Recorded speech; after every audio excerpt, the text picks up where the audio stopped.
Hey, hey, hey.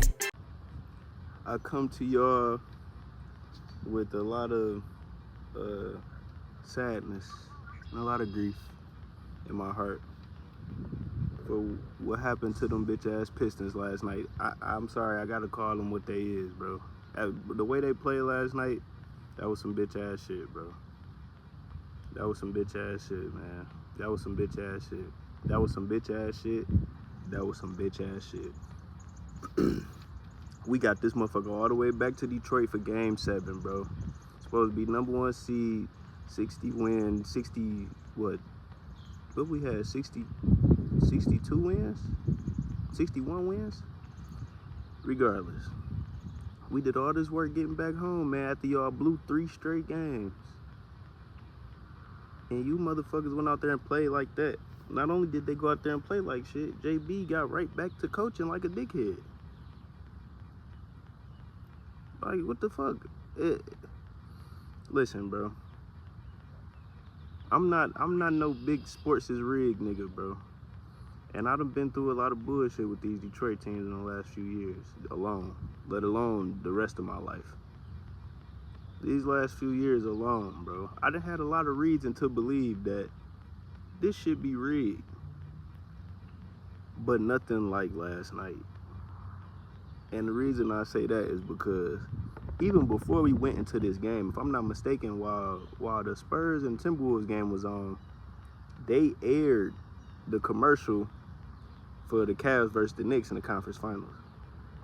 So you already had a lot of people conspiracizing as soon as we seen that. Personally, I'm like, I don't know, because obviously most people believe, and I'm one of them, that before games are done and series are done, they make promotional videos and commercials for both teams in case they move on to the next round. And maybe they just made a mistake in airing that one. Right. That's like the easy answer, the obvious answer, right? But when you have the Pistons looking how they looked in game 6, and JB making the coaching adjustments that he did in game 6, and then we go to game 7, and these motherfuckers come out here with no intensity. They not playing defense nearly as well. I'm talking about as far as keeping niggas from driving and taking away driving lanes, playing passing lanes, helping at the rim, rotating after the help.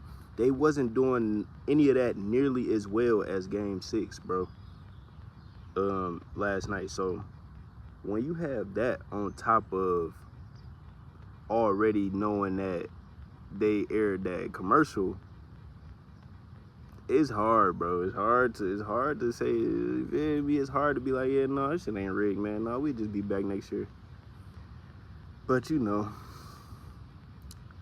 it is what it is, man. If I'm gonna do this shit, then I gotta be able to get past all that conspiracy shit, and you know, and just do what the fuck I'm doing, man, and be a fan of not only the damn Pistons, but the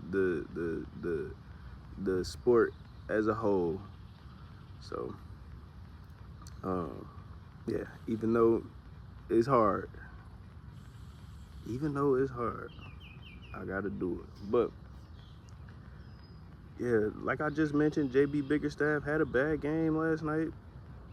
The players had bad games last night. K had his worst game of the entire playoffs last night, forcing a lot of threes. It's like we didn't have nearly the same game plan that we normally do.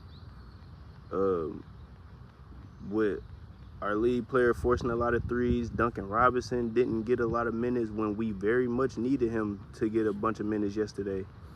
I like that Sasser got minutes earlier in the game, but I do feel like Duncan should have had more minutes. So if that means taking Sasser off the court more, or if that means taking Dennis off the court more, one of those should have happened. Tobias Harris, like, went in LCA last night and dropped a nuclear fucking bomb, bro. That nigga needs to go to jail. He needs to go to prison. He needs to go to prison, bro. he went out there and played like shit, bro. Like Tobias played like shit. He already have like what was saving Tobias over this playoff season, especially this series and a good portion of last series, was the fact that he was scoring well. And he was giving us much needed offense, but he wasn't defending well at all the whole playoffs. And this was something that I continue to voice. And last night being a night that he had a terrible start, he shouldn't have had nearly as many minutes as he had. I said this in the last video about some of the people that needed to play in this game. And a couple of those people were Paul Reed, obviously, and Ron Holland. I think it was extremely important that Ron Holland got some minutes in this Game 7, being that we're at home. And like I said in the last video, it's not too many players that we have that can turn up the home crowd like Ron Holland, that are going to continuously give you energetic minutes and tough defense like Ron Holland. And even Javonte Green being somebody that is a very good defender and can knock down the open shot. Like, I feel like both of those guys should have got more minutes than Tobias last night. That's just like a easy. That was a easy. Anybody could watch the game and see that. So, you know, shit like that, it make it hard to believe that this shit wasn't orchestrated, bro. If I'm being completely honest, but I don't want to sound like no shitty fan. Because if I'm being real, I'm not even mad today. Like I was shitty last night, but I wasn't even that shitty. Like, because I had said a couple videos ago that I was ready for this playoffs to be over, kind of, man. With seeing some of the issues that we got as a team, I was ready for this playoffs to be over and this growth experiment to go ahead and level out and finish. Because while I personally have the belief that we had a team that could have went to a finals and possibly won a finals this year, I don't think that we have the coach, and I don't think that we have the game plan. So I'm looking forward to, number one, obviously upgrading this roster and getting the guys we need. I think a couple, like they was talking about before the game came on yesterday, which might have also been a small sign, but before the game came on yesterday, reports came of the Pistons possibly looking to sign Trey Murphy or Lauri Markkanen this offseason, going after them to get another offensive weapon. And those are the main two guys that I would like to see the Pistons go make a move for this year. So I'm happy with those reports. I'll be happy with either one or both of those guys, as long as we don't have to give up Asar or Ron Holland. Literally, as long as it's just them, Asar and Ron Holland. I don't want to give up Isaiah Stewart either. If we could go into next season with Stu, Paul Reed, Asar, Ron Holland, Duncan, then I'm pretty much, you feel me? Besides those guys, everybody else can get the fuck on if they have to. Like, if we gotta trade Sasser and Dennis, if we gotta trade Sasser and Duren, if we gotta trade Dennis and Duren, if we gotta trade Tobias, and you feel me? I'm cool with any of them niggas going. I would like to start next season with Stu and Paul Reed, with Ron and Asar, and Cade and Duncan. The rest of them, do what you need to in order to improve the team, man. I would love to see Trey Murphy, Lauri Markkanen, Rui Hachimura. Those are three names I would love to see in Pistons uniforms. I think they could really help us. It's another one in there that I forgot that's on that list. But over this playoffs, Rui shined a lot for me. I think I started to like Rui a little more than even Lauri Markkanen, bro. As far as somebody that could come play for us, because we wouldn't have to pay Rui as much as we would pay Lauri Markkanen. So there's that. And some people might consider Rui a better defender than Lauri a little bit. I look at Rui a lot like how we look at Tobias, or I look at Rui a lot like Tobias. I just think Rui is a much more willing and better defender, and he's a better shooter, much more consistent shooter. So, oh yeah, Huerter can get the fuck on too. That was man. That's the icing on the season for me, is the fact that we went and got this nigga and didn't go get Kobe White or Ayo Dosunmu, who would have obviously both been better choices for our team than Kevin Huerter, and Kevin Huerter didn't even play in the playoffs for real. So that's the icing, man. I'm not sad, bro. I'm not down. Obviously, I mean, it's basketball. I'm not out there playing, so feel me? We shouldn't let this shit make us too mad anyway. But the real reason I'm not mad is because this team didn't have these kind of expectations going into the year. Like, I'm a delusional Pistons fan, so you feel me? I believe that last year we could have made a finals push. I believe that last year we could have made the finals push. If we was healthy, if Ivy would have never got hurt, if Stu wasn't unavailable against the Knicks, I believe that last year we could have made a finals push. So, you know, I had these kind of expectations for us going into the season. I did say that we would be a number 1 or number 2 seed going into the season. So, I expected it, but overall, it's like, you know, when you start thinking like that, you kind of got to fight with what's reality and what's just you being a delusional fan. And obviously I wasn't too much of a delusional fan. So, but overall, you know, this is an extremely young team, and the overwhelming majority of our expectations wasn't for us to be a 60-win team, a number 1 seed, or make it out the first round for real. So I'm just glad. I'm just glad that they showed as much fight as they did, and we didn't fuck around and lose to the Magic, bro. If I'm being honest, as long as we was able to go out there and our guys get enough experience, this playoffs, and by enough experience, I mean learning how to win in the playoff setting, then that was a win for me. And I feel like we went out there and did that.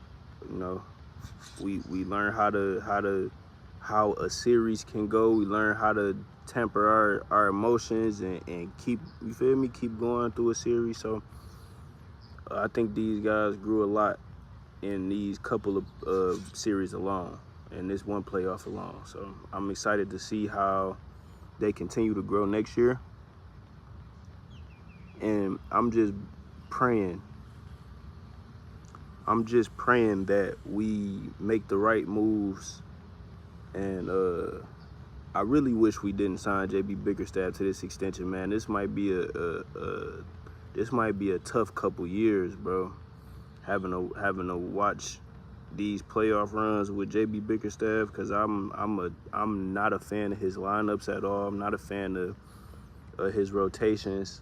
I feel like we need a better offensive mind as our head coach, or on the coaching staff or something, because there's no way we got JB and Luke Walton and all these other motherfuckers, Jared Jack, all these motherfuckers in our offense look how it look. You know what I'm saying? They can't make simple adjustments like taking Tobias bum-ass Harris out the game when he's getting cooked and can't make a shot and can't make a layup. And every time he's guarding somebody that tries to shoot or do anything, he just foul. Nigga just was conceding fouls. They was doing it a lot last game in the first half. Like, that's not us. That's part of what make me think, like, man, it was something going on, bro. Because that's not the Pistons. That's not who this team was last year, let alone all this year. You know what I'm saying? We haven't been that team. Like, maybe Tobias himself, yeah, he's been that kind of nigga. But as a team all together, like, I feel like Cade was doing that shit during Tobias. Like, they was conceding buckets and free throws a lot. And we also wasn't getting no fucking calls last night, bro. So, you know, maybe Adam Silver is the real fucking issue, bro. Maybe Adam Silver is the real problem, because the NBA definitely starting to feel more like WW fucking E. So, you know, we'll see. But still a successful season, man. Still a successful season. We still have more success this year than we've had in 20 years. So it's still a successful season, man. Still a successful season, bro. And I can't wait to see what adjustments we make in the off season. You know, who we pick up, who we let go of, and how we come back, man. These last couple years, we ain't did nothing but get stronger and get better. So, you know, we needed to be more of the same this year, man. Yeah, I'm probably end up making some videos for these next couple playoff series and for the rest of the playoffs. I'm gonna keep pumping them out, talk about some other teams, talk about the Spurs and the Thunder. That's gonna be a fun series. The Knicks and the Cavs should be a fun series too, even though I think the Cavs gonna get wiped. Mike Brown is a little inconsistent as a coach too, and the Knicks are inconsistent as a team in my opinion. I feel like Knicks fans and a lot of people put a lot of stock into the Knicks in the way they beat a couple of, you know, teams that wasn't really on their level. So, you know, even though they went out there and they handled their business for the most part, but I don't think these teams, I don't think the Hawks and the Sixers were on their level. So I'm excited to see these next couple series, man. Yeah, more videos coming soon, man. And I'm about to drop a video on the boys.